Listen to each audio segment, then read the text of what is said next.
Hi guys, welcome back to my channel. My name is Shadi, and if you are new here, welcome to my channel. In today's video, we're going to be talking about how to start a business in Nigeria. There are so many businesses you can start in Nigeria, so we're going to consider some factors, things you need to look at before you start the business. So the first thing is you need to know if it is a long-term business or a short-term business. Is it something you're passionate about, or is it something that you just want to do for quick money? Say you want to run this business for maybe 6 months to like a year. You just want to make quick cash because you want to reinvest this money in another business, or you have a particular need that you want to meet with this money. So that's the second thing. The third thing, is it a product-based business or a service-based business? Is it a business you can run from the comfort of your home, or do you need a business space? So I think those are the important things you need to consider, because you might have a business idea, but it might not be feasible because of one or two factors. For instance, you might have 200,000 naira and you want to start a business. In some places, that is not enough to get a business space. So you need to know, the kind of business you want to do, how much you have, and which kind of business is suitable. All businesses that you can go into in Nigeria, we're going to look at 8 of them today. The first one is mini importation from China. This one has to do with importing household items, or maybe not household items, just items that interest you and you feel that you have a market for. You import them and you post them on your website, on your blog, or on your WhatsApp status, and people will check and place their order. You get a delivery guy to come pick it up from yours and then deliver to them, and they are the ones who pay the delivery fee. It's seamless. All you have to do is buy items that that will move, things that people like smartwatches, like sweepers, stuff that people like to use. You have to do your study, and you need to know who you are selling to. So if you are selling to like the young generation, maybe people like 24, 23 and below, or thereabout, you need to know what will appeal to them. Place your order, use your social media platforms to sell, and you make your clean profit. The thing about this is that when you import from China, you import at a very low price, so you can even sell at double the price. But yeah, so you need to be able to be online. You need to be able to sell to people that you see online. You need to be able to be friendly. You need to have the PR skills basically to be able to get that moving and get that So what we're going to talk about today is the fashion business, and this has to do with still importing fashion items from Turkey or from Dubai, wherever you want to import from. You can even import from UK, from US. You just basically search for items that are unique and of good quality, and then you sell to people, add your profit to it and sell. It's easier to do this business right now because there are so many sites that now deliver to Nigeria. Fashion Nova delivers to Nigeria, Amazon delivers to Nigeria. There are so many international websites that can even deliver straight to your doorstep. I have ordered several items and have had it delivered to my doorstep, and I don't even live in the center of town. I live out of town. So yeah, so there are so many sites that you can use to place these orders, and then you don't need a shop or an outlet for this business. You can do it from the comfort of your home. Same way, when you buy them and take delivery of your stuff, keep them at home. Begin to advertise on your social media platforms, and when you have an order, get someone to come and pick it up. There are dispatch riders everywhere, and it's very cheap. You don't even need to pay for them. Just let the buyer know that they are the ones to pay for their item. So the dispatch rider picks from you, takes to the person that has placed the order, and then gets paid, and then you get paid when the person transfers money to you. But usually, make sure that you're paid for your item before it goes. But if you know you're selling to someone that you are familiar with, you can ship the item before you then expect the payment. But it's safer to make sure your client pays before you ship the item out. You might say, oh, they don't trust me. These are people that don't know me on social media. They don't know if I'm a fraudulent person and all that. So yeah, that's a risk with the business. So if you know that you are selling to people that you don't know at all, then you might want to consider the first business that I mentioned, which is the importation from China. Here you can mark up your items by ×2 usually, and then you can factor in the risk, because there are some places that you will have to pay your dispatch rider to go and deliver the items, and the person will look at it and say, oh, this is not what I ordered, I don't like this, and then the person will return it. So you have to bear the cost for delivery, which the person rejected. So yeah, you have to consider that. But if you are selling to people who know you, your friends, your church members, your people in your social group, basically they pay you, you send to them wherever they live, and you make your profit. Business we are going to look at today is a personal shopper. It's very similar to the fashion business, but here you can shop for them from Nigeria or from international websites. You basically shop for people. That's just it. It's self-explanatory. Someone wants shoes, they want silver shoes, and they don't know where to get it, and they want unique shoes. You shop for them. You let them know that, okay, I'm shopping for you. I'm taking 10% of the cost of the shopping or whatever it is. People come to those kinds of agreements. If you are going to Lagos market to go and shop for somebody, maybe they are having an event, say a wedding, and they want you to be the one to go out and get their souvenirs, get their items that they need for the wedding. You go there, you buy, and you add your profit, and then you deliver to them. You take the stress of them. So yeah, that's what the personal shopping business is all about. And people who know that they are agile, they are not afraid of going to different markets, going far and wide to go and source for items. They really find this business very profitable. Yeah. So we're going to be talking about the fourth one, dog breeding. Yeah, people still buy dogs in Nigeria, and it's very, very, very, very profitable.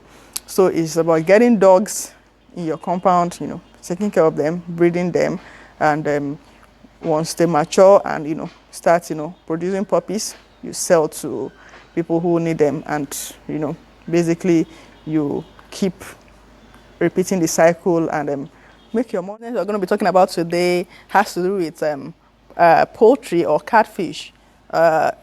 It's very self-explanatory as well. If you live in Nigeria, you should know that there are poultries everywhere. You can go there and learn. You can volunteer. If you don't know much about it, you can stay there for 3 or 4 months, learn how they do their business, help out there, and then observe how they do the business, and then you can as well decide that you want to get involved in it. It's very profitable, very, very, very, very, very, very profitable. So yeah, going into that business, if you have the patience and you know that you have the staying power, you are guaranteed to make good profit. Another business I want to talk about is deposit and withdrawal. I won't call it the general name. There's a general name for that around here, but it's a brand name, but I won't call it by that name because what it basically entails is deposit and withdrawal. If you live in the outskirts of town like I do, going to the banks are very far away. So people need to travel sometimes 30, 40 minutes to get to the nearest bank. So people have these kind of businesses that they open a small shop, or some people just go and stay in somebody's shop from morning till night, and they have some people have POS that they use, some of them don't, but basically somebody will come and then they want to withdraw money from you. You might have cash with you, say 200,000 or 150,000 every day, and if somebody wants to withdraw like 3,000, 5,000, 10,000, you make your profit from it. For instance, I think that for those that withdraw 10,000, they charge 300. So if somebody wants to withdraw 10,000, they will give you 9,700. Yeah, so the person who is doing this deposit and withdrawal business takes 300. And it might look like it's not a lot, but it's a very good business because if you stay in a community where people, there are a lot of people and you are friendly, people know you, they will basically come to you instead of going to the bank, because it will cost them more than that 300 naira to go to the bank.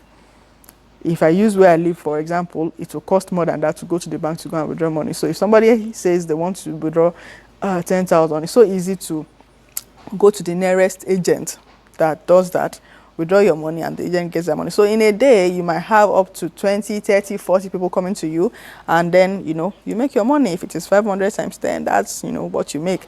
But then the risk with this business is that if you get greedy and you start, trying to make people withdraw things like 50,000, 100,000 amounts, huge amounts, well, you're on your own, because very soon there are some boys that will start noticing that, like I said, the one madam did there where they always get money for house. So, basically just keep it 5,000, 10,000, like that. And then another thing they add to this business as well is, they pay for utilities. So most people who do this business also have a laptop that they use to pay NEPA bills, to pay GoTV bills, to pay the STV bills. So instead of going to the bank or, things you basically have to go and do in the bank, these people that do it, they people who can use the computer obviously, and they can use the internet, so they just take the money from you and they do it for you. Most people that will patronize you also are people that maybe they don't know that they can pay for their utilities through their mobile phone, or they don't have smartphones. There are a lot of people who are into small scale businesses and they make a lot of money. Sometimes they want to deposit the money and they don't want to go to the bank. They come to you, you do their deposit and withdrawal for them, and all other associated businesses, and you make your cool cash. That you can get into is the thrift collector business. This one is popularly known as Ajo. Yes, and there are a number of people who do it. They have their cars, they go around and collect money, daily contribution from people. Some use bikes, which we call Okada in Nigeria. You go around to people who want to save. Sometimes also there are small scale businesses, business women who want to save 500, 1,000 daily, and some people do up to 5,000 per day. It depends on your clients really. You go out there, you collect money from them per day, and at the end of the month, you give them back their money and you take your own, percentage from it. So that's what that's about. That one has been around for a long time, and if you know that you are trustworthy, people trust you, you're not the type that is going to abscond with people's money, you can go into that business. So the final one I'm going to talk about is micro loans. I will call it micro loans. I don't want to call it micro lending, but yeah, it's just basically giving loans to small businesses. Now, the reason why I said that micro loans is that you see, this micro lending has to do with getting licensed from the government, getting your legal team, making sure that you have your insurance and all that. But most people that do this small scale loans, they don't really have any license, or they don't have a legal team to back up whatever they're doing. They just basically go to an association, say association of plumbers or vulcanizers or ugu sellers, market women, and then they basically give them loans, go every day to collect the money back, or have somebody that goes there. We'll give you an example. Say you have 200,000 again and you want to start a business, and you want to start this lending business. What you need to do is to find women who need the money. Usually, those people that I know that do this business, they either go to associations or they go to markets like your community market. You will find the people who sell stockfish, people who sell ugu. Some of them need 15,000, 25,000, thereabout. But for the purpose of splitting the 200,000 naira evenly, 200,000 you can lend to 8 people, 25,000 naira each. So let's say you lend 25,000 naira to 8 people, and they are meant to pay you back 35,000 naira after 8 weeks or 6 weeks, thereabout. I don't know how you want to structure your own. It all depends on you and what you think will work for you. So basically what you do is you loan them the money, you give them a card. Every day you have someone who goes there to collect the money. It depends on how they are paying. Some will pay you 1,000 per day, some will pay back 500 per day, but yes, you have to go there and collect the money every day, or you have somebody who does that for you. And then at the end of the month, because these women, they actually make a lot of money. They know how to do these businesses, especially when it concerns food. Really, people must eat, so there is always money in food business. If they collect 25,000 from you, don't be surprised. In a month or in 6 weeks, they can make 60,000. So yeah, and this business has a very high interest rate because the risk is very high. Obviously, there's no collateral, there's nothing. So you are just basically going there, trusting that the association will protect you. And usually, they do in most cases, because they will see you as the person who is like their source. So if the women know that, okay, this is the person that gives us loan to sponsor our business, they will not bring somebody to you that will default. Or if they bring somebody that defaults, once the person starts becoming funny, or the person stops coming to the market, you see they will start putting pressure on the woman, or the other person. It might be a man. Sorry that I'm using women, but most of the time it's women that sell ugu, stockfish in the market like that. So they start saying you don't pay your money, all those things. So you see they will start looking out for you, because they know that if the business fails because somebody refused to pay up their obligation, then you might, stop giving them loans altogether. So yes, they sometimes even go as far as collecting the woman's, the defaulter's ugu or a merchandise basically, and giving it to somebody else that will sell, so that at least you can get your own capital back. Yeah, so if you find a strong association like that, you might be able to loan money to them and they will give you your profit back. Like I was saying, if you have 200,000 for instance, and you are lending 25,000 to 8 people, and you were meant to make 80,000 profit after 6 weeks. If 2 people default really and they are not able to pay up the interest rates of 10,000, you will at least get 60,000 in 6 weeks, which is not bad. So most people that do this business, it's not compulsory that you start with 25,000. Some of them will borrow 10,000 naira from you. Yeah, so but usually it's not a lot of money as well, because like I said, the risk is high. So if you loan 100,000 and you loan 5 people like 500,000 and they run away with your money, they run away with your money. There's nothing you can do. You cannot go to anywhere to go and report them really, because the way you conducted the business is basically based on trust and based on, the association that you made there, maybe the association of tomato sellers or association of, basically. But a lot of people make money, stupid money from this kind of micro loans every day. I know people who make, I would say people make 500,000 monthly. People make, depending on how you are able to run with it. In Nigeria, it's not really easy to do business. You must actually be someone who is able to run with it. You must be somebody who is committed. You must be somebody who has, some level of madness and aggression, if you know what I mean, and who knows when to calm down. You must be able to speak the language of the local women when it comes to showing grace, and when it comes to, keeping it like, church care, if you know what I mean. So yeah, so those are the things that you need to consider before going into that kind of business. So high risk, high returns, but definitely do your homework very well. Know who you are loaning money to. Start with maybe 4 or 5 people, and then always make them vouch for the people that they are introducing to you. But really, it's a good business that one can do short term, if you need money for something. Yeah, so those are the businesses we're going to be talking about today on this channel. You can try any one of them. You can go and research further on any of these businesses, but all the businesses I've mentioned today, I know 1 or 2 people who are involved in these businesses and they are doing very well in businesses. So it all depends on you. So I'm going to end this video here. Thanks very much for watching my channel. Keep coming back. Please subscribe to my channel and share my video. Thank you. Bye.